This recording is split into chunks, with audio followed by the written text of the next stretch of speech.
Baik, bismillahirrahmanirrahim. Assalamualaikum warahmatullahi wabarakatuh.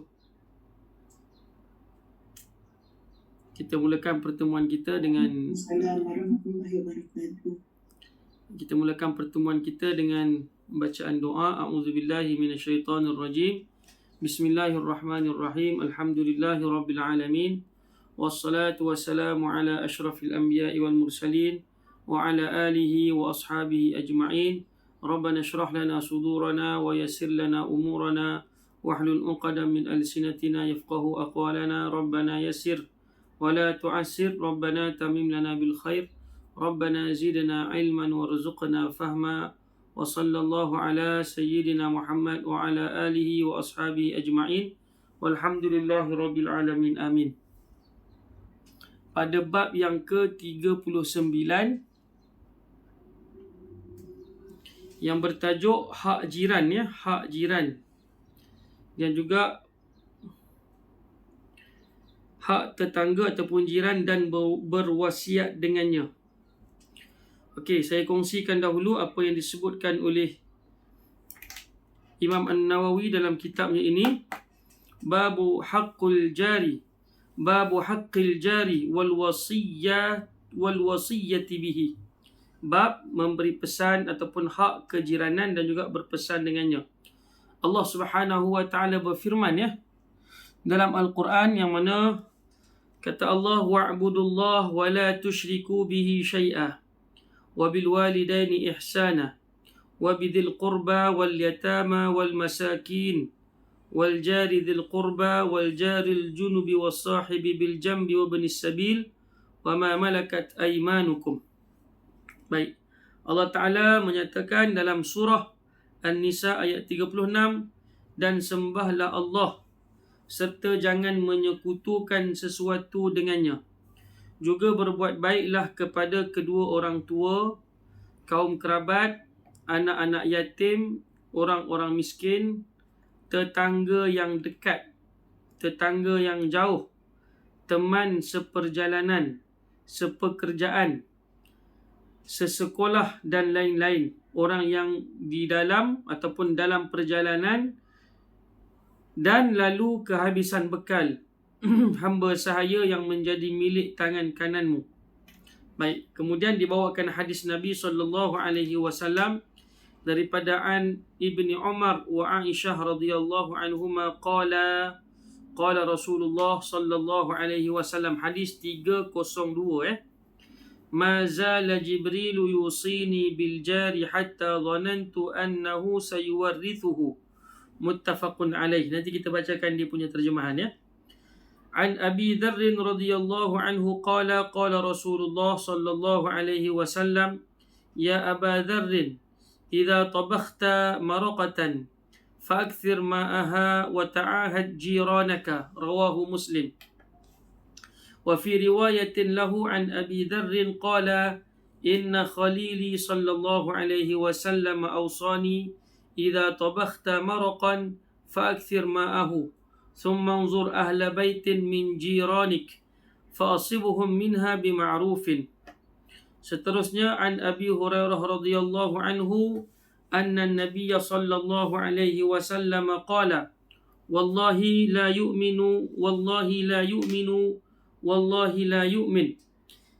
Qila man ya Rasulullah? Qala alladhi la ya'manu jaruh bawa'iqahu. Muttafaqun alaih. Wa fi riwayatin li Muslim la yadkhulul jannah man la ya'manu jaruhu bawa'iqahu. Al-bawa'iq yani al-ghawail wasyurur. Wa anhu man? Wa an Abi Hurairah radhiyallahu anhu qala Rasulullah sallallahu alaihi wasallam, ya nisa al-muslimati la tahqiranna jaratun li jaratiha wala firsina syatin. Muttafaqun alaih. Wa anhu yani an Abi Hurairah anna Rasulullah sallallahu alaihi wasallam qala la yamna' jarun jarahu an yaghriza khashabatan fi jidari. ثم يقول أبو هريرة ما لي أراكم عنها معرضين والله لأرمين بها بين أكتافكم متفق عليه. روي خشبه بالإضافة والجمع، وروي خشبة بالتنوين على الإفراد، وقوله ما لي أراكم عنها معرضين يعني عن هذه السنة. Baik tuan-tuan yang dirahmati Allah Subhanahu wa taala, kita kongsikan hadisnya dengan terjemahan daripada Umar dan Aisyah radhiyallahu anhuma. Keduanya berkata Rasulullah sallallahu alaihi wasallam bersabda. Hadis yang ke-304 ya. Kata Nabi, tidak henti-hentinya Jibril memberikan wasiat kepadaku supaya berbuat baik kepada tetangga, sehingga saya menyangka orang seolah-olah Jibril akan memasukkan tetangga sebagai ahli waris, yakni dapat menjadi ahli waris dan tetangganya. Hadis yang ke-305 dari Abu Dzar radhiyallahu anhu katanya, Rasulullah sallallahu alaihi wasallam bersabda, hai Abu Dzar, jikalau engkau memasak kuah maka perbanyakkanlah airnya dan saling berjanjilah dengan tetangga-tetanggamu untuk saling memberikan. Okey. Dalam riwayat Imam Muslim yang lainnya juga daripada Abu Dzar katanya, kekasihku sallallahu alaihi wasallam berwasiat kepadaku demikian, jikalau engkau memasak kuah maka perbanyakkanlah airnya, kemudian lihatlah keluarga dari tetangga-tetanggamu, lalu berilah mereka itu dengan baik-baik. Hadis yang berikutnya daripada Abu Hurairah radhiyallahu anhu, bahwasanya Nabi sallallahu alaihi wasallam bersabda, demi Allah tidaklah beriman, demi Allah tidaklah beriman, demi Allah tidaklah beriman. Beliau sallallahu alaihi wasallam ditanya, siapakah ya Rasulullah? Maka Nabi sallallahu alaihi wasallam menjawab, iaitu orang yang tetangganya tidak aman dari kejahatannya. Maknanya mereka itu tidak beriman, kata Nabi sallallahu alaihi wasallam. Dalam riwayat Imam Muslim disebutkan Nabi SAW bersabda, tidaklah akan masuk syurga orang yang tetangganya itu tidak akan aman akan kejahatannya ataupun tipuannya. Bawa'iq, kalimah bawa'iq yang saya sebutkan tadi dalam bahasa Arab, artinya pelbagai macam tipu daya serta kejahatan, baik yang dilakukan dengan tangan, lidah dan lain-lain. Okey. Daripada Abu Hurairah radhiyallahu anhu, cukup dekat tu ada lagi, kata Nabi sallallahu alaihi wasallam, hai wanita-wanita muslimat, janganlah seseorang tetangga itu menghinakan kepada tetangganya yang lain, sekalipun yang dihadiahkan itu berupa kaki kambing. Janganlah, saya ulang balik, janganlah seseorang tetangga itu menghinakan kepada tetangganya yang lain, sekalipun yang dihadiahkan itu berupa kaki kambing. Maknanya tak ada apa-apa makna lah. Daripada Abu Hurairah radhiyallahu anhu lagi disebutkan, janganlah seseorang tetangga itu melarang tetangganya yang lain untuk menancapkan kayu di dindingnya untuk pengukuh atap dan lain-lain. Abu Hurairah radhiyallahu anhu lalu berkata, mengapa engkau semua saya lihat tampaknya menentang dari sunnah peraturan Nabi SAW ini? Demi Allah, nescayalah akan saya lemparkan sunnah itu antara bahu-bahu kalian. Maksudnya saya paksakan untuk diterimanya, sekalipun tampaknya berat dilakukan. Muttafaqun alaih. Diriwayatkan dengan kata khashabuhu ataupun khashabahu dan idhafah ataupun disandarkan, dan dia dalam bentuk jamak khushubahu, minta maaf, khushub. Khushub itu kata plural, hu itu maksudnya nya. Tetapi diriwayatkan pula dengan kata khashabatan, dengan baca tanwin dan juga singular, yakni dalam bentuk mufrad dan dalam bentuk singular. Baik, maknanya Nabi SAW sebut sama ada dengan riwayat kata kayu-kayu, kayu-kayan ataupun dengan makna sebatang kayu. Jadi jangan dilarang langsung lah kalau jiran kita nak melakukan hal yang demikian. Baik tuan-tuan dan puan-puan yang dirahmati Allah Subhanahu wa taala, satu bab yang sangat besar, iaitu berkenaan dengan jiran, hak jiran. Kita ni bila hidup berjiran, kita ada hak dalam masyarakat kita ataupun dalam Islam itu sendiri. Islam itu datang dengan tabiatnya bermasyarakat.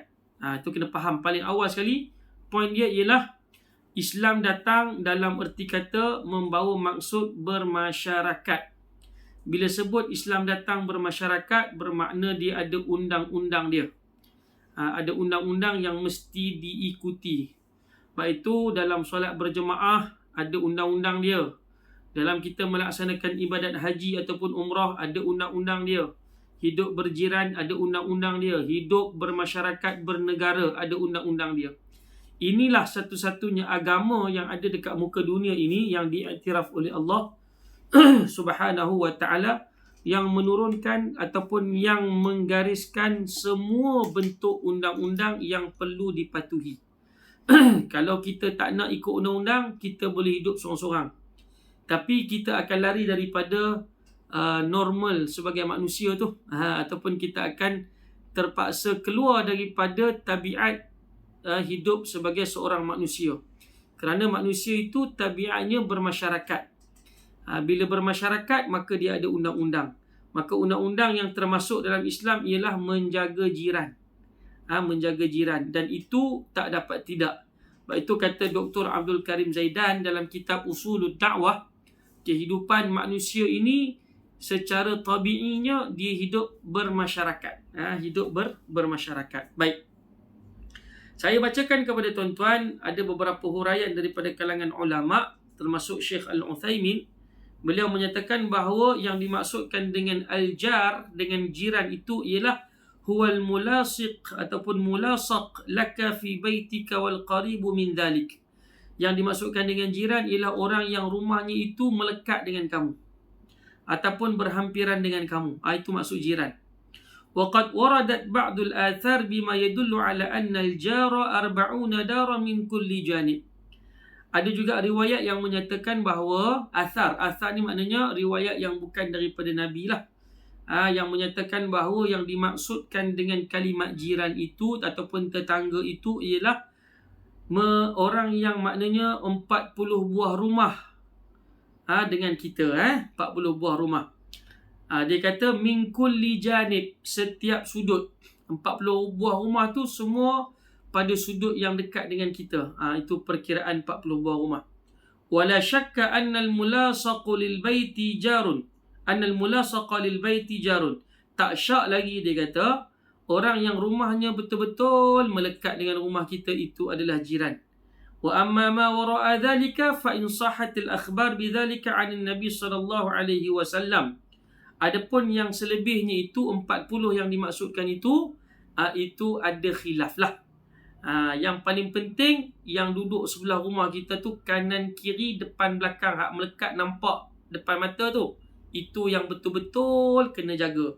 Adapun yang 40 tu, kalau benar daripada Nabi sekalipun, maka kita jaga. Kalau tak benar, tak apalah, kita raikan saja. Yang paling penting yang betul-betul melekat tu. فَالْحَقُّ مَا جَاءَتْ بِهِ وَإِلَّا فَإِنَّهُ يَرْجِعُ فِي ذَلِكَ إِلَى الْعُرْفِ. Dia kata kalau betul itu hadis Nabi, maka kita guna pakai benda tu. Maknanya yang 40 tu. Kalau betul itu datang daripada Nabi, maka wajib kita kena jaga mereka yang 40 tu. Tapi kalau tak betul, maka kembali kepada uruf, kebiasaan. Jiran tu siapa? Kebiasaannya jiran ni memang yang melekat dengan kita lah. Ataupun yang sebelah lagi. Sebelah lagi. Tengok uruf, kebiasaan. Kita rasa macam mana? Ataupun masyarakat setempat rasa macam mana? Kalau kami di Bukit Lancung ataupun tuan-tuan ataupun ada yang juga tinggal di seksyen 19, rumah teres. Rumah teres tu, gambaran rumah teres, jiran tu macam mana? Secara urufnya. Pakai uruf ya. Pakai uruf. Maknanya pakai kebiasaan. Yang biasa kalau depan rumah kita yang sebelah tu memanglah kanan kiri, belakang tu biasalah. Tapi yang depan rumah kita tu, sebelah depan rumah kita tu, sebelah kanan dia, sebelah kiri kita, jiran kita juga ke? Uruf kata ya itu jiran, maka ambil kira yang tu. Tapi kalau uruf kata itu bukan jiran, tu dah orang lain dah tu, maka jangan pakai yang tu. Jadi maksudnya Ada juga setengah uruf dia kata lorong tu semua. Kalau kita 16 stroke 16 stroke 2A contoh kan. 19 stroke 2A ke contoh. Satu lorong 19 stroke 2A itu semua secara uruf dia adalah jiran kita. Dalam erti kata lain, macam mana kita nak jadikan hukum itu sebagai uruf? Mungkin dah dimasukkan dalam grup WhatsApp. Grup WhatsApp lorong 19 stroke 2A. Maknanya itu semua jiran kita. Sama ada sebelah kita ataupun hujung sana. Ataupun kita duduk rumah yang pertama. Kita duduk dekat corner lot. Sampai end lot sana tu, itu jiran kita. Sebab dia duduk dalam grup lorong 19 stroke 2A contoh. Jadi maknanya secara uruf itu adalah jiran kita, maka pakai yang tu. Tapi kalau tak ada grup WhatsApp, kita main rawak aja, maka rawak itu kita tengoklah kebiasaannya macam mana. Ataupun cukup sekadar kita tegur-tegur, senyum-senyum pun dah kira okey lah. Tapi yang betul-betul adalah mereka yang duduk sebelah dengan kita. Okey tuan-tuan. Thumma dzakara al-muallif. Kemudian pengarang kitab ni menyebutkan firman Allah Subhanahu wa taala, iaitu Imam An-Nawawi menyatakan firman Allah Subhanahu wa taala daripada surah An-Nisa ayat 36 yang kita bacakan tadi, dan sembahlah Allah, jangan kamu menyekutukan dengan Allah sesuatu pun, dan hendaklah melakukan kebaikan kepada kedua orang tua dan orang-orang yang dikirakan sebagai adik-beradik, anak-anak yatim, orang-orang miskin, dan juga jiran tetangga yang dekat dan juga jiran tetangga yang jauh. Okey. Yang dimaksudkan yang jauh ialah mungkin adik-beradik kita. Kadang-kadang kita ada jiran di kalangan adik-beradik. Kalau orang kampung dulu ataupun orang kampung sekarang pun sama juga tuan-tuan ya. Mak dekat sini, hujung sana tu anak dia, sebelah sini mak menakan dia, sebelah sini anak saudara dia. Itu adik-beradik. Itu dipanggil sebagai jar al-qarib, jiran yang dekat di kalangan adik-beradik. Ada juga disebut jar al-ba'id, jiran yang jauh. Itu maknanya jiran yang tak kena hubungan adik-beradik. Yang berlaku pada kita keramaiannya macam tu lah. Kebanyakan kita macam tu. Duduk Seksyen 19, asal mana? Melaka, kan? Jadi duduk kat Seksyen 19. Duduk kat mana? Duduk dekat Bukit Lancong. Asal mana? Asal semuanya, kan? Duduk dekat Bukit Lancong. Tak ada kena-mengena pun adik-beradik kita contohnya. Maka dengan sebab itu dia disebut sebagai jiran yang jauh. Tapi Allah Ta'ala pesan mereka itu mesti dilakukan ataupun dilayan dengan layanan yang baik. Kata ahli ilmu. Berkata ahli ilmu. Ahli ilmu ni siapa? Para ulama lah tuan-tuan ya. Apa mereka sebut? Al-jiranu thalathah. Jiran tu ada 3 jenis. Okey, jiran ada 3 jenis. Yang pertama, jarun qaribun muslimun, falahu haqqul jiwari wal qarabati wal islam. Yang pertama sekali, jiran yang adik-beradik dan dia itu seorang muslim. Bila adik-beradik kita sah-sahlah muslim lah. Tapi ada juga mungkin yang daripada Sabah ke Sarawak ke kan. Jiran tapi bukan adik-beradik. Bukan adik-beradik. Jiran adik-beradik tapi bukan beragama Islam. Okey, yang pertama jiran adik-beradik dan juga beragama Islam. Maka dia wajib diberikan hak kejiranan, hak jiran. Hak sebagai seorang adik-beradik dan juga hak sebagai seorang muslim. Tengok ada 3 hak kat dia tu. Sebelah rumah saya contoh ada adik saya. Adik saya seorang jiran saya. Dia seorang adik-beradik saya dan juga dia seorang Islam. Maka 3 hak yang mesti saya kena jaga untuk dia. Pertama sebagai adik-beradik, kedua sebagai seorang muslim, ketiga sebagai seorang jiran. Okey, itu yang pertama. Yang kedua, jiran jenis yang kedua, jarun muslimun gharibun qaribun, falahu haqqul jiwari wal islam. Yang kedua ialah jiran yang muslim yang agak asing tapi dia adalah kenalan ataupun ada jugalah kena mengena adik-beradik dengan kita. Maka itu disebut sebagai jarun muslimun gharibun qaribun. Maka apa hak yang patut kita berikan kepada dia? Hak sebagai seorang jiran dan juga hak sebagai seorang muslim. Okey. Yang ketiga, jarun kafirun. seorang jiran yang kafir. Maka apa hak kita ke atas dia? Falahu haqqul jiwar. Ke atas dia itu ataupun untuknya itu ada hak sebagai seorang jiran. Wa in kana qariban falahu haqqul qarabati aidan. Kalau sekiranya dia kafir dan juga dia juga seorang yang kena mengena adik-beradik dengan kita, maka kita kena bagi hak sebagai adik-beradik. Walaupun dia bukan Islam, maka ada dua hak yang perlu kita beri pada dia. Hak sebagai seorang jiran dan juga hak sebagai seorang adik-beradik. Walaupun tidak ada hak sebagai seorang Muslim, tapi kena jaga dua hak ni. Maka tuan-tuan yang dirahmati Allah Subhanahu wa taala, fahaula'il jiran lahum huququn. Semua ketiga-tiga bahagi tadi ada hak yang wajar kita laksanakan untuk mereka. Ada hak yang wajib kita tunaikan kepada mereka. Baik, tuan-tuan yang dirahmati Allah Subhanahu wa taala. Kemudian Imam An-Nawawi rahimahullahu taala menyatakan dan membawa ada sekitar 5 buah hadis yang kita bacakan tadi. Daripada Umar dan juga Aisyah, daripada Abu Dzar, daripada Abu Hurairah. Disimpulkan semuanya itu ada sekitar 5 buah hadis. Daripada Ibnu Umar, daripada Abu Dzar, Abu Hurairah. Hadis Ibnu Umar bahawa Nabi SAW bersabda, Mazala Jibril. Ibnu Umar bukan Umar Ibnu Umar, Abdullah bin Umar, anak kepada Sayyidina Umar. Apa hadis yang berbunyi itu? Hadis yang menyatakan bahawa malaikat Jibril sentiasa memberi wasiat pesanan kepada Nabi SAW tentang jiran, sehingga dia merasakan ataupun baginda SAW merasakan bahawa seolah-olah jiran itu akan mewarisi harta pusaka.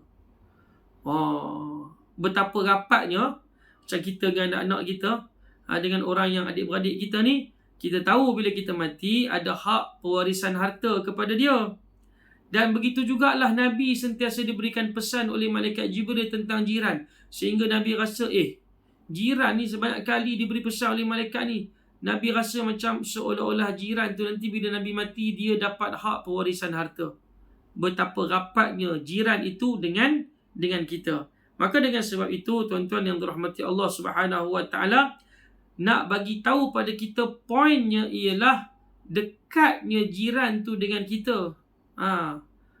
Jadi Islam ni cantik dah tuan-tuan. Dia ajar kita supaya kita tahu bagaimana cara kita nak menjaga hak jiran tetangga kita. Baik, itu yang pertama. Kemudian dibawakan pula hadis daripada Abu Dzar.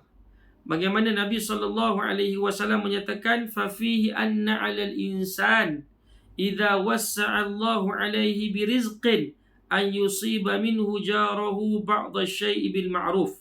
Kata Nabi SAW dalam hadis yang kita bacakan tadi, kata Nabi, siapa yang masak kuah maka kena banyakkan airnya. Ataupun barang siapa yang masak lauk yang berkuah kena banyakkan kuahnya, banyakkan air pula, banyakkan kuahnya. Itu bahasa kita lah. Dalam bahasa Arab dia kata mak ni air, kan, banyakkan kuahnya. Bahasa Melayu kata kuah. Maka kata para ulama bahawa kalaulah kita diberikan rezeki oleh Allah dengan rezeki yang luas, maka kita kena memperbanyakkan masakan kita. Tak semestinya masakan yang berkuah tuan-tuan. Buat cucuk petang-petang pun kena bagi kat jiran. Ini goreng tu dia bunyi pelepak, meletup-letup kita punya ikan bilis, kan. Lepas tu jiran duk bau sedapnya ikan bilis ni. Sedapnya. Asap tu sampai berambu-rambu keluar, kan. Tapi sedikit pun tak bagi kepada jiran. Apa perasaan? Kalau kita pandai masak, bagi sikit. Apa juga yang kita boleh masak, kita kena bagi pada jiran. Bukan wajib tuan-tuan. Tapi maknanya bagilah. Tapi kalau tak nak bagi, pastikan masakan kita itu dirahsiakan bauannya. Macam mana? Pandai-pandailah kontrol. Ini tidak tuan-tuan. Buat balik buah durian, bau. Tiba-tiba esok pagi dah nampak kulit durian dengan biji-bijinya saja di luar rumah. Maka jiran pun keluar nak pergi kerja esok, Masya Allah sedapnya makan durian. Walhal jiran kita tak mampu nak beli durian. Durian kan mahal tuan-tuan. Lepas tu cerita pula, ya Allah semalam sedaplah cik makan durian Musang King, dia kata. Musang King. Kesian kat jiran. Jiran bukan kata Musang King, durian kampung pun tak mampu nak beli. Sekilo apa durian kampung? Tak tahu nak jawab sebab semua makan musangking belaka ni. Kita biasa makan musangking, durian kampung pun tak tahu harga. Musangking pula. Durian kampung mungkin harganya sekilo wallahu alam lah. Saya tak pasti, mungkin RM7, mungkin RM5 kan.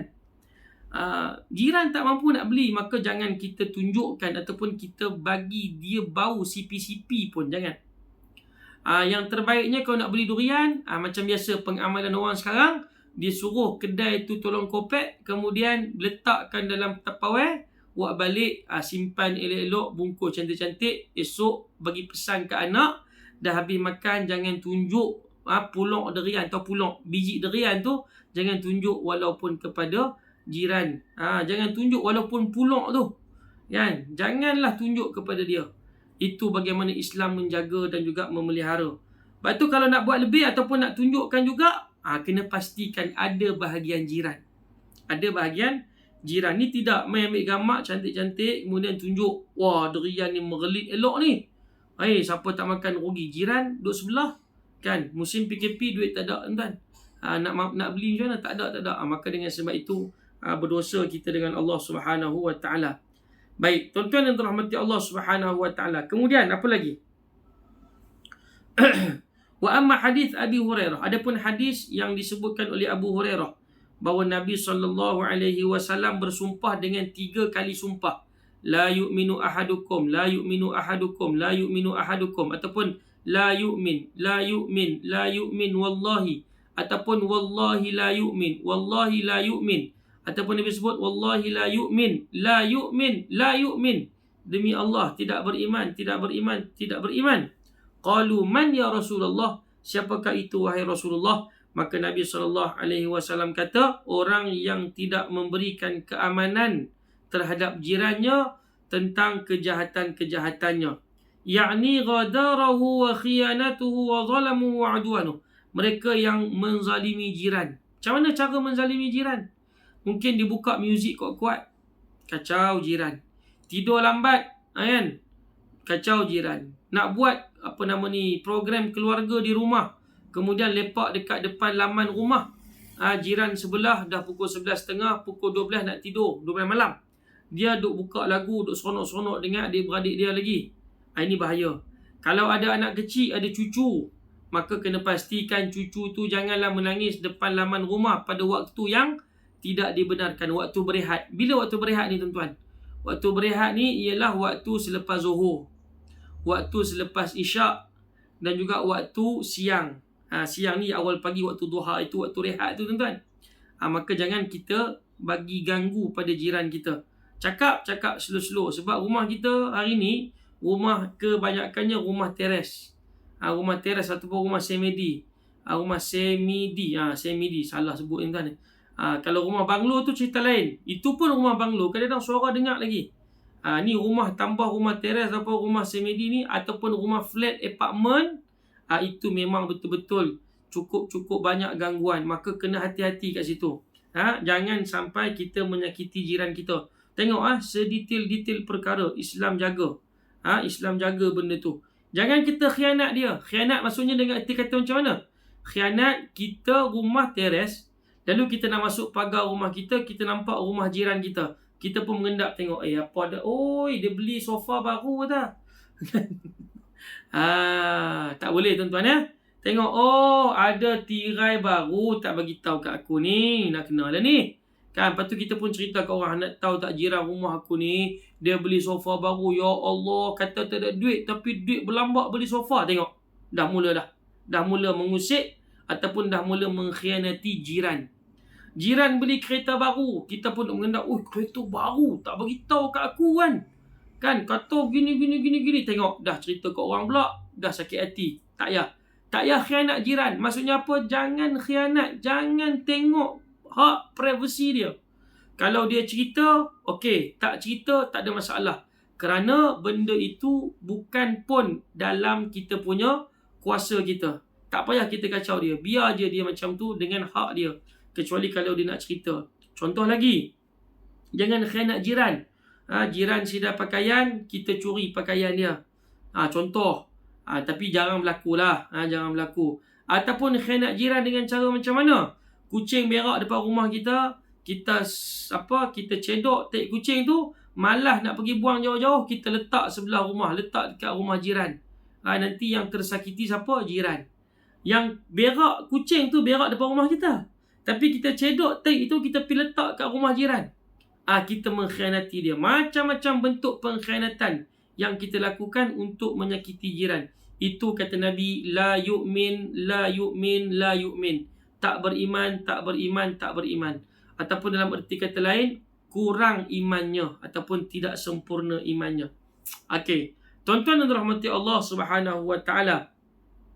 Dalam hadis ini menunjukkan, hadis yang kata wallahi la yu'min tu, demi Allah tidak beriman itu, ini adalah hadis yang menunjukkan tahrimul udwan 'alal jiran ataupun 'alal jar.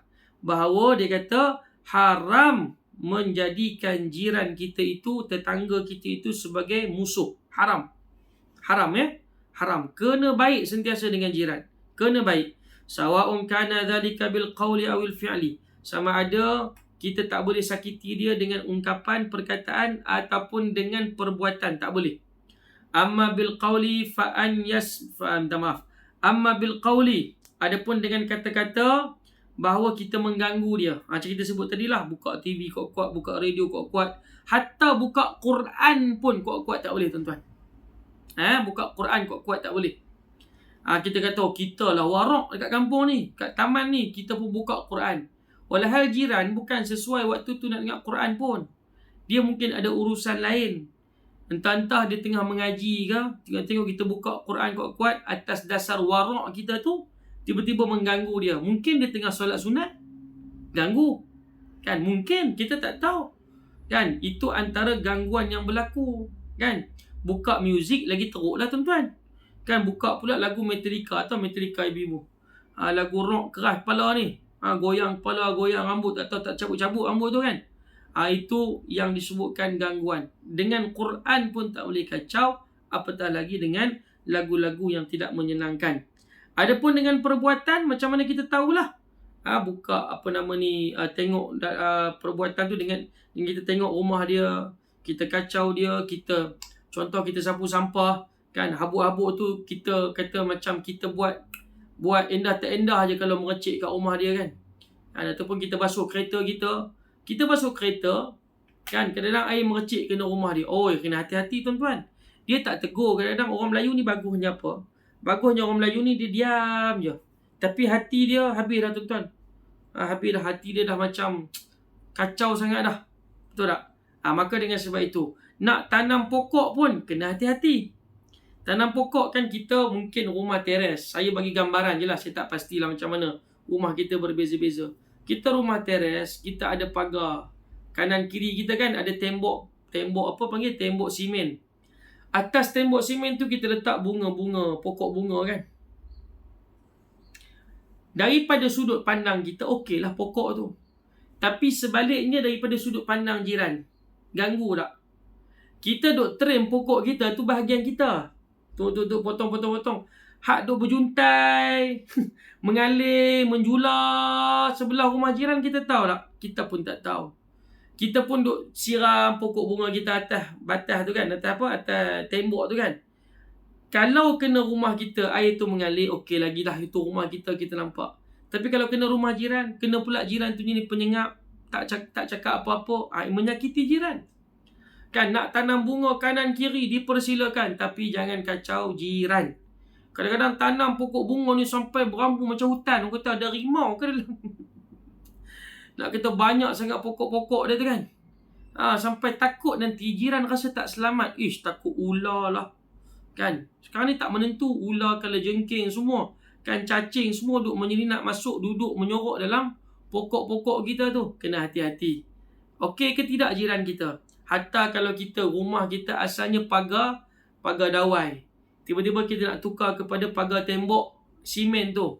Tanya dulu jiran, macam mana? Kan, akak nak tukar kepada pagar tembok ni. Sajalah nak bagi cantik sikit. Okey tak? Kalau dia kata okey lah. Tapi kalau dia tak berapa nak okey, kita offer lah pada dia. Okey tak kalau akak buat tembok macam ni, belah akak pun akak plaster elok, belah awak pun akak tolong plasterkan juga. Setuju ke tidak? Kalau dia kata okey, tu tenang sikit hati dia. Ini tidak. Kita pasang pagar tembok simen tu, belah kita plaster, belah dia kita tak plaster. Kan? Lalu dia tengok, takkan aku nak keluar duit, bajet tak ada. Kan? Kena kita offer pada dia, plasterkan juga. Lepas tu kalau kita ada duit lebih sikit, tanya, nak cat warna apa? Dia pun macam ni lah. Kan? Dia pun doakan kita. Tapi cat bukan mahal sangat harga kan, saya rasa lah. Kan? Dengan satu tembok pendek tu, tak adalah mahal sangat. Kita offer pula, boleh tak kalau akak nak buat tembok ni, akak plaster sekali simen tu, dan akak orang kata apa, catkan sekali. Nak cat warna apa? Tanya dia pula. Bagi matching dengan warna rumah dia. Dia akan jadi seronok dengan kita. Itu hak jiran. Dari sudut perbuatan, kita kena jaga benda tu. Okey. Tuan-tuan dan dirahmati Allah Subhanahu Wa Taala. Tak boleh haram untuk kita menyakiti jiran. Baik, seterusnya. Wa amma ma dzakarahu fi hadis Abi Hurairah. Tengok hadis yang berikutnya. Hadis Abu Hurairah yang berikutnya. Kata Nabi SAW, jangan engkau melarang jiran engkau daripada apa tadi? Menebuk ataupun menggantung, ataupun apa tadi kita kata? Letakkan kayu di dinding kan. Jangan kita halang dia. Biarkan dia. Idza kana jaruka yuridu an yasqifa baitahu wa wada'a al-khashab 'ala al-jidar fa innahu la yahillu laka man'uh. Ini lebih-lebih pada rumah yang teras macam kita ni. Kalau sekiranya jiran kita tu nak ketuk paku dekat dinding rumah dia untuk gantung kayu ke, gantung perabot apa, rak ke apa, pulanglah apa juga kan, barang-barang kan, maka kita sebagai jiran tidak ada hak untuk halang dia. Sebab dia memiliki kewajaran untuk buat macam tu. Tak ada hak untuk kita halang dia. Biar je dia buat macam tu. Lianna wad'al khashabi 'alal jidari la yadur. Sebab menggantung kayu ataupun meletakkan kayu pada dinding rumahnya itu tidak ada apa-apa halangan. Fa innahu la yahillu laka man'u. Maka tidak wajar untuk kamu menghalang dia. Kadang-kadang itu hak dia, terpulang pada dia. Kan dia nak renovate macam mana pun terpulang pada dia. Tapi kita yang nak renovate ni pula kita kena tanya dia. Ini ada dalam bab apa tuan-tuan, dalam bab fiqh dia sebutlah Kalau kita nak renovasi rumah kita, kita kena pastikan renovasi kita itu tidak menghalang angin untuk masuk rumah dia. Kalau kita rumah tepi, kita nak buat renovate macam mana pun, kalau ikut pada asalnya terpulanglah. Kan, tak ada masalah. Tapi kalau sampai menghalang angin masuk kena rumah jiran kita, maka dekat situ kita kena hati-hati. Tanya dia dulu. Sebab itu bagus undang-undang kita ni, PBT kita ni, undang-undangnya setiap kali renovasi, kita nak kena tunjukkan plan rumah kita tu kepada pihak berkuasa tempatan. Supaya lulus ke tidak kita punya tu. Jadi kalau sekiranya tidak diluluskan, maka tak boleh buat.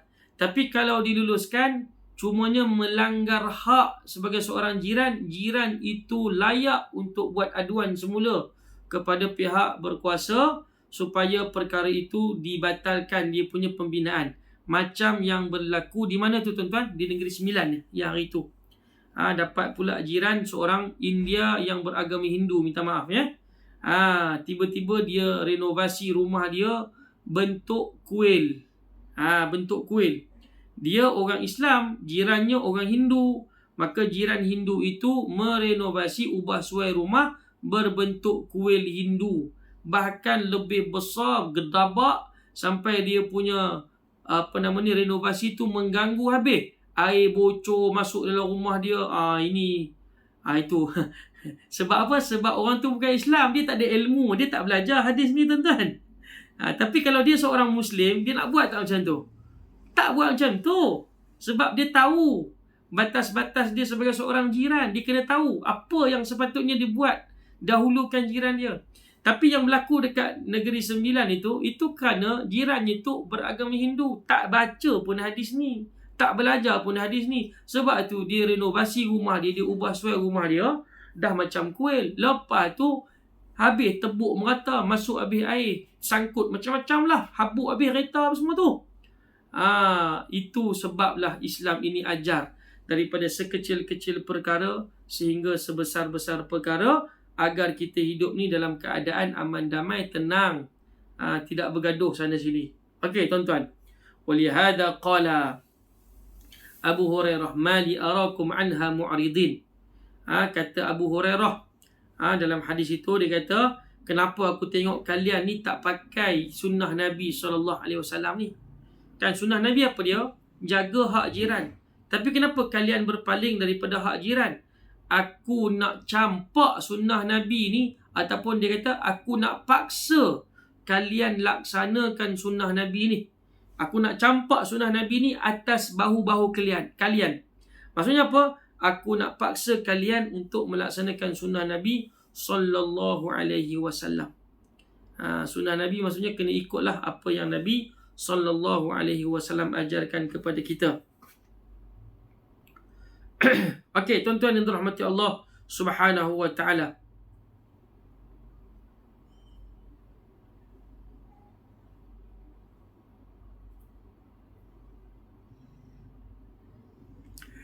Okey, ada satu cerita saya kongsikan dengan tuan-tuan ya.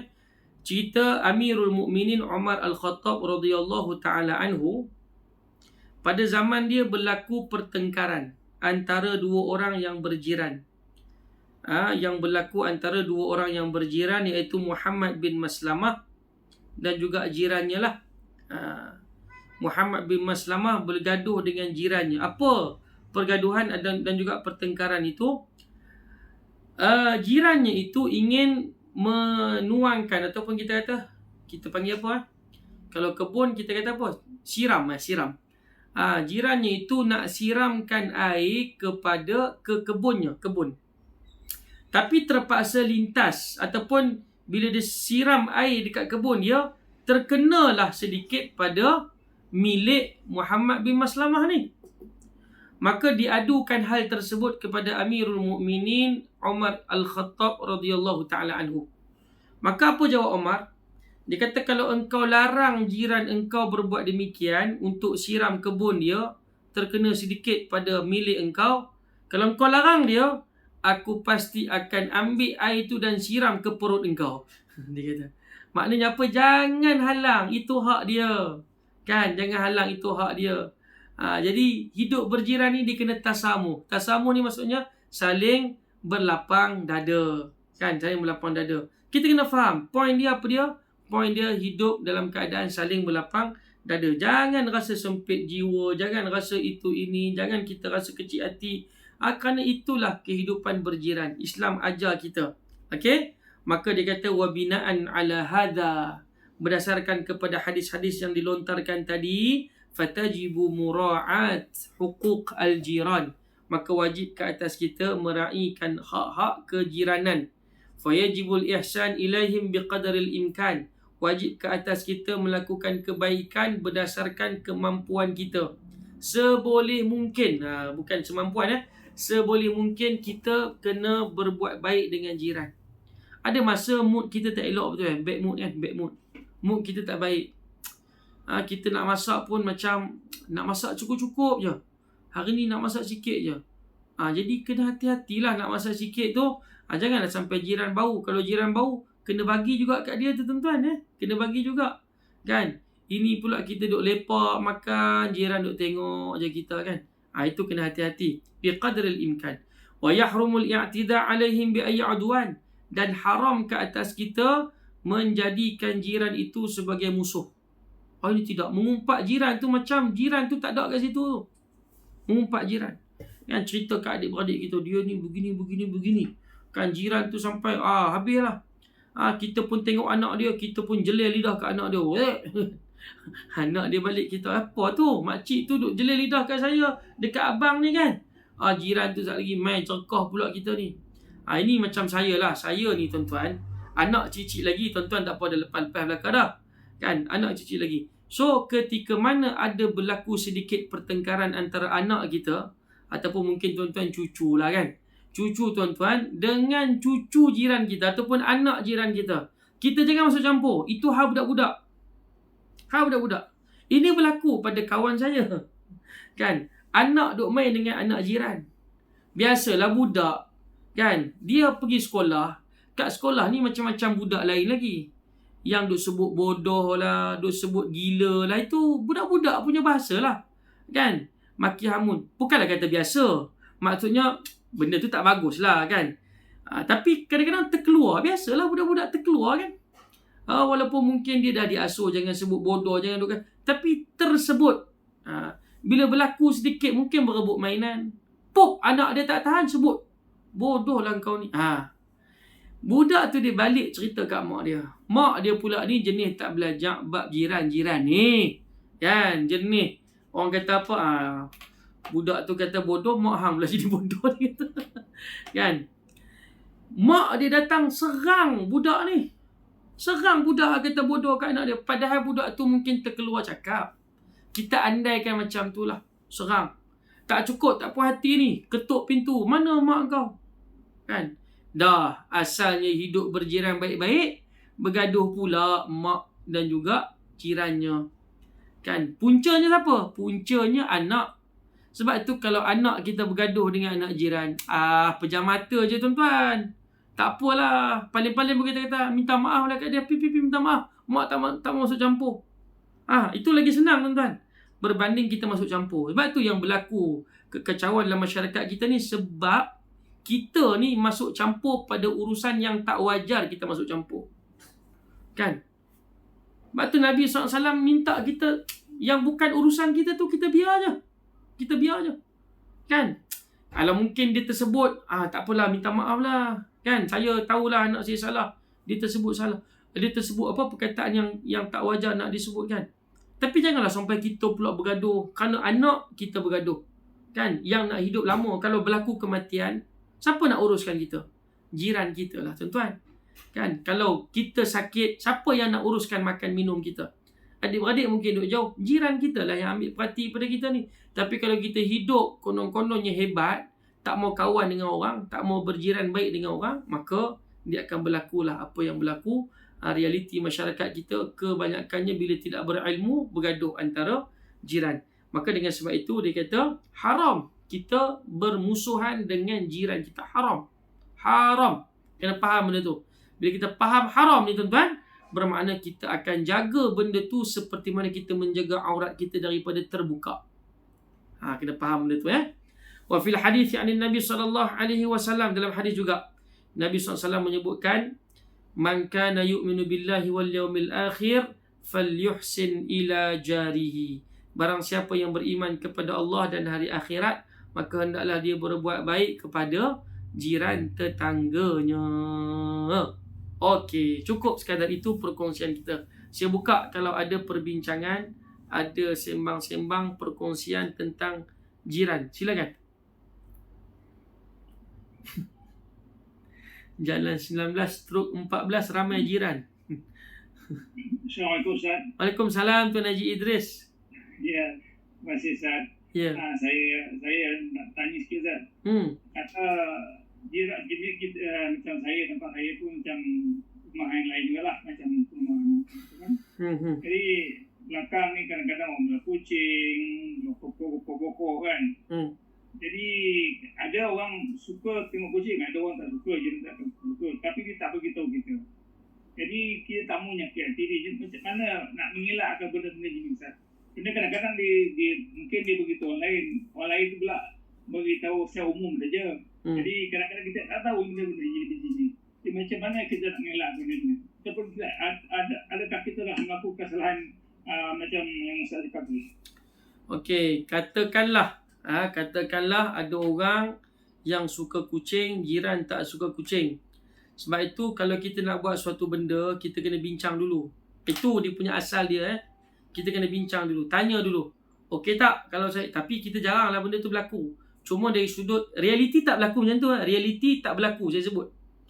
Tapi pada sudut asalnya kita kena tanya. Kalau katalah saya nak bela kucing, contoh, saya kena tanya dulu jiran, okey tak kalau saya nak bela kucing? Kalau dia kata tak okey, kita bincang lagi. Kita nak juga, tapi dia kata tak okey, okeylah. Kalau tak boleh, saya nak bela bukan di dalam rumah, tapi bukan di luar rumah, tapi dalam rumah. Okey tak? Kalau dia kata tak boleh, okey. Kalau tak boleh, saya nak bela kucing, tapi saya pakai pasir yang boleh serap bau. Ada pasir yang jual sekitarlah RM10 kot dia jual. Boleh tak? Dia kata kalau macam tu boleh, baru kita buat. Macam tu juga kita bagi contoh tadi berkenaan dengan tembok rumah tu.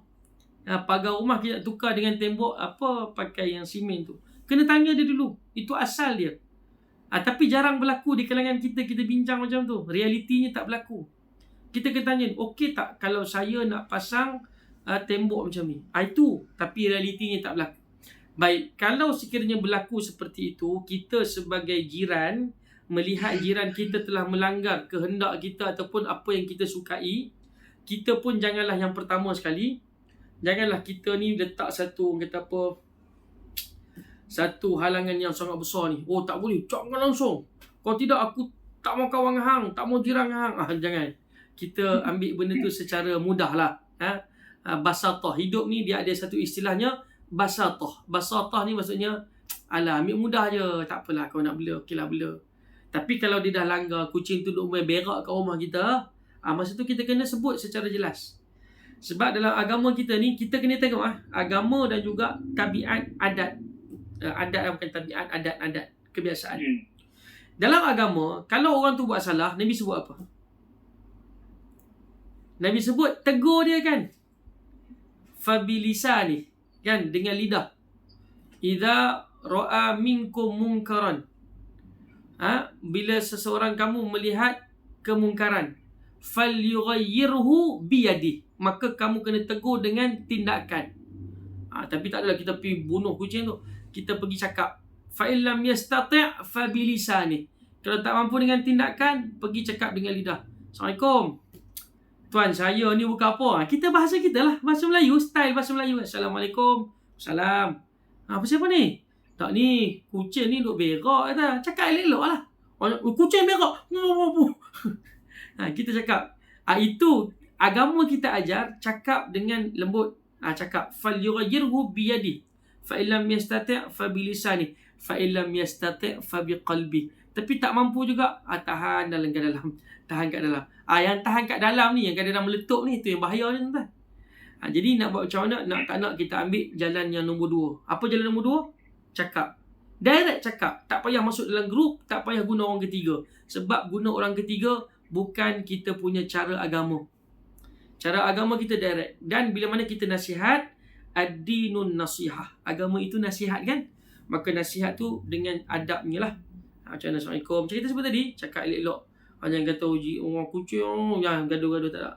Kita pakai jalan tengah. Sebab itu saya banyak kali sebut dalam banyak-banyak tempat, di banyak-banyak juga perkongsian, kita ambil jalan tengah. Contoh, saya bagi contoh.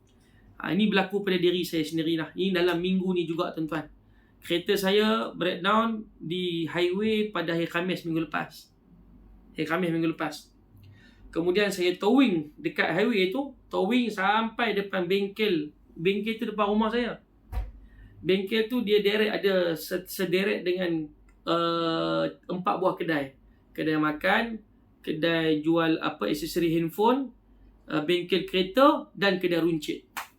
Bila breakdown pada hari Khamis, saya towing sampai depan bengkel tu, tapi bengkel tu tutup. Depan bengkel tu ada dua buah kereta. Jadi saya parking kereta saya depan kedai runcit. Kebetulan kedai runcit tu tutup. Dan mengikut tradisi, seminggu, 2 minggu, 3 minggu, sebulan, 2 bulan sebelum ni, kedai runcit tu memang tutup. Rupa-rupanya, tuan kedai runcit tu baru je buat keputusan pada setiap pukul 6 petang dia mula operasi kedai tu. Sampai pukul 12 malam. Sekitar 12 malam lah. Jadi kereta saya tu yang parking depan kedai runcit dia tu halang pelanggan datang. Jadi, bila berlaku macam tu, biasalah orang kita ni dia konon-konon beradab tapi tak beradab tuan-tuan. Dia tegur kesalahan saya tu dalam grup WhatsApp. Dia tegur. Tak apalah, saya okey je sebab memang salah saya. Dia tegur macam mana? Ni kereta siapa ni nak jual ke? Tak bagi tahu berapa harga. Oh, macam tu. Lepas tu ada pula kata, ni kedai ni dah lama dah buka tapi macam-macam lah dengan teguran yang tu. Tapi Alhamdulillah, kita guna pendekatan yang Allah Subhanahu Wa Taala ajarkan pada kita, agama kita ajar. Kita buat macam mana? Saya tengok siapa yang mesej saya. Siapa yang buat teguran dalam WhatsApp tu. Oh, abang ni. Saya copy nombor dia, saya paste, saya telefon. Assalamualaikum bang, sihat ke? Saya kata. Waalaikumsalam, sihat. Oh, ustaz. Dia kenal ustaz. Oh Ustaz, bang, kereta saya tu yang Exora tu, minta maaf lah saya parking depan tu. Dia pun bila kita cakap macam tu elok-elok, dia balas macam mana? Oh, kereta Ustaz. Ya kan, kereta siapa tengok? Dia lembut tak? Bila kita cakap lembut, dia akan cakap dengan lembut. Walaupun kita salah, saya salah sebagai seorang jiran, saya tak boleh buat macam tu. Saya tak boleh parking depan kedai dia. Kan? Tapi saya cakap, tu kereta saya, dia breakdown tu, dia ada masalah, minyak hitam tumpah dekat. Saya ceritalah keadaan kereta saya. Jadi saya pun parkir lah depan situ. Saya ingat kedai tak buka, rupanya kedai tu buka. Tak apa bang, nanti saya akan alihkan balik kereta tu. Dia pun layan saya dengan baik. Selepas kita cakap cara baik. Jadi itu sepatutnya kaedah yang Islam ajar. Walaupun pada sudut pandang orang Melayu, kita ni jarang cakap direct, tu tak? Orang Melayu ni dia akan guna orang ketiga ataupun cakap belakang. Itu tak bagus. Cakap direct je. Saya telefon terus. Lepas tu semayang asar. Saya semayang asar di masjid. Semayang asar di masjid depan rumah saya tu. Kemudian petang tu terus saya pergi kedai, tokek kedai runcit tu. Saya pergi jumpa dia. Assalamualaikum bang. Saya kata kereta saya dekat kedai abang yang satu lagi tu. Saya minta maaf sangat-sangat abang sebab kereta. Dia, kereta Ustaz, saya nampak tu tapi saya tak ni lah tu kan. Tapi sebenarnya saya tahulah dia mula marah sebab kita halang pelanggan masuk kedai dia kan. Tapi bila kita cakap macam tu, dia pun okey. Tak apa abang, petang ni saya akan alihkan kereta saya tu ke depan sikit. Kan saya pun pergi kedai dia, kedai cawangan dia tu. Saya pergi jumpa pekerja dia, minta tolong alihkan, tolak, sama-sama tolak. Alhamdulillah, masalah selesai. Orang yang mula-mula marah saya telefon dah okey. Dia cakap cara, bukanlah dia marah, dia cakap dengan cara fairly lah. Yang kedua, tokek kedai runcit tu pun okey. Alhamdulillah. Akhirnya, dia orang pun okey. Semua pakar-pakar bagi pandangan pada saya. Ustaz, kereta Ustaz kalau rosak, hantar ke bengkel ni. Okey, Alhamdulillah. Selesai masalah saya. Hari ni kereta saya tengah dibaiki oleh seorang mekanik yang agak bagus lah. Jadi benda tu dia boleh selesai dengan baik sebenarnya. Tapi kita gunakan orang ketiga, dia akan lebih menyakitkan hati. Jadi pakailah sunnah Nabi, insya-Allah kita akan berada pada landasan yang betul, masalah kita akan selesai. Saya cakap terang, memang kena pakai sunnah Nabi. Sunnah Nabi ni apa? Sunnah Nabi ni direct je. Kalau kau salah, cakap terus terang kau salah. Tapi dengan bahasa yang betul. Intonasi yang tepat, orang boleh terima. Wallahu a'lam, Tuan Haji. Terima kasih Ustaz. Sama-sama Tuan Haji, jelas insya-Allah. Okey, ada lagi tak? Kalau Ustaz gabung dengan konten ini, hajiran ni, ni saya ingat dia melibatkan kasih mengasihi antara satu apa ni, antara manusia orang Islam lah. Jadi macam wallazi anja'alna apa ni, ada satu ayat dia kata. Jadi mungkin dia kata kita mengasihan ini macam mana dia dalam konteks kita. Kasih dengan jiran ni. Okey. Kalau kita yang saya tundatin ma'rusyatin wa ghairu ma'rusyatin. Kita ayat bila Ustaz? Ghairu ma'rusyatin. Saya tengok ayat tu.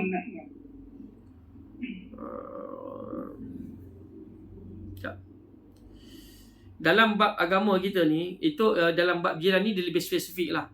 Tapi secara umumnya, Islam ni dia kata apa? Hadis Nabi SAW ni sebut apa? La yu'minu ahadukum. Ini satu hadis yang lebih umum lah daripada konteks kejiranan ni. Kata Nabi SAW, la yu'minu ahadukum hatta yuhibba li akhihi ma yuhibbu li nafsih.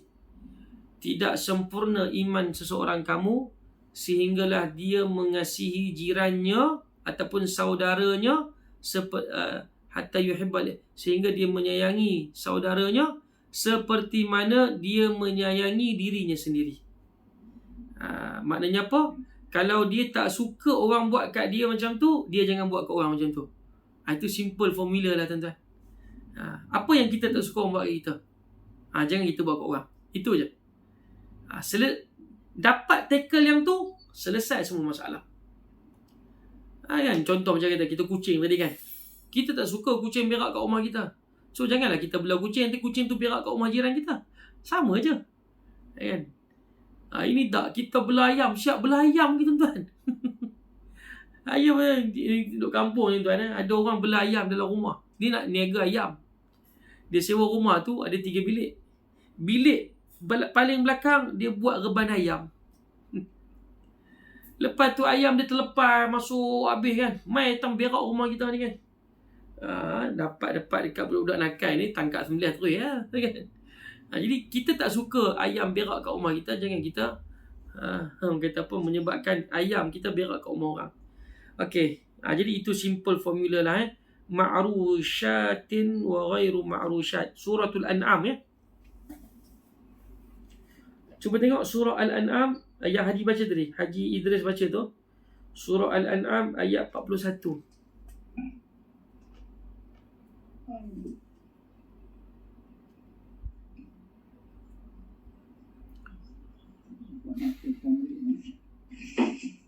Cuba tengok suratul An'am ayat 41.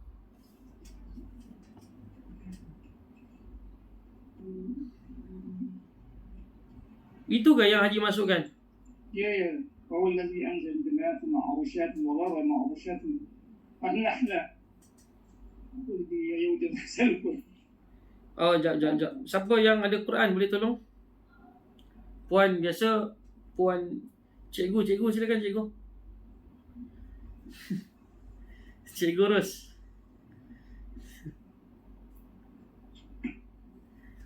Kalau tak saya bacakan. Jumpa tak? Tak jumpa? Okey, tak jumpa saya bacakan Okey, baik saya tolong Bismillahirrahmanirrahim. Ustaz. Ya. Surah Al-An'am. Surah Al-An'am pula. Surah minta maaf. Bukan 41 bukan. Surah apa tu? Kalau surah Al-An'am 41. 141 minta maaf. 141. Sorry.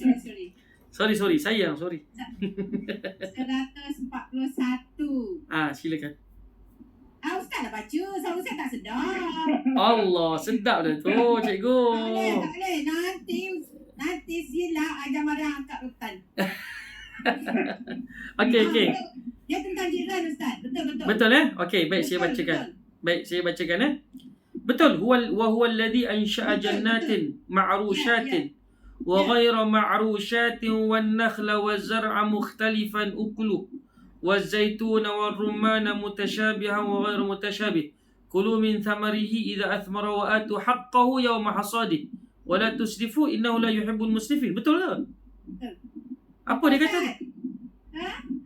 Dia kata pasal pokok penjala lah tu. Dan dia yang menumbuhkan kebun-kebun yang berjunjung dan tidak yang berjunjung, dan pohon kurma dan tanam-tanaman bermacam-macam rasanya, dan buah zaitun dan buah delima yang serupa dan yang tidak serupa. Makanlah dari buahnya apabila berbuah dan berikan haknya pada hari mengetamnya, hari menuainya. Dan jangan kamu berlebih-lebihan, sesungguhnya Allah tidak suka orang-orang yang berlebih-lebihan. Okey, boleh nak? Okey, ada apa-apa lagi tak perkongsian kita? Terima kasih banyak Tuan Haji Idris. Jazakumullah khair. Ustaz, antara adik-beradik yang duduk jauh dengan jiran, siapakah yang lebih berhak ke atas kita? Okey, adik-beradik yang jauh, tengok keperluan. Kalau jiran, dia ada hak yang tersendiri. Kalau adik-beradik, ada hak yang tersendiri. Tengoklah keperluan. Kalau perlukan bantuan, duit, jiran perlu, adik-beradik pun perlu. Dahulukan adik-beradik. Okey? Jiran dia ada hak yang tersendiri. Hak jiran ni kita sebut tadilah. Hak adik-beradik kita sebut tadi. Kalau contoh masalah yang sama dihadapi, macam kita sebut tadi, hak duit, keperluan duit, keuangan. Adik-beradik dulu ke jiran dulu? Adik-beradik dulu. Jiran nombor 2.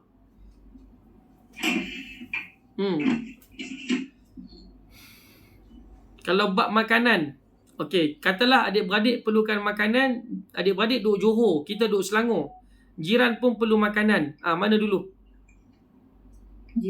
Jiran dulu. Sebab ada hadis khusus.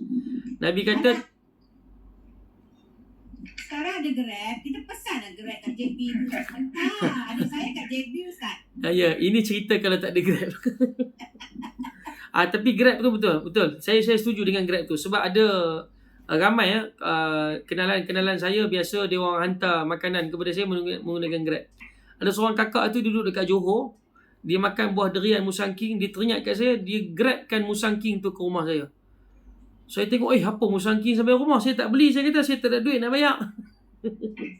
Tak, dia kata ni ada orang pesan daripada Johor, tolong suruh hantar kat rumah Ustaz. Oh, Masya Allah.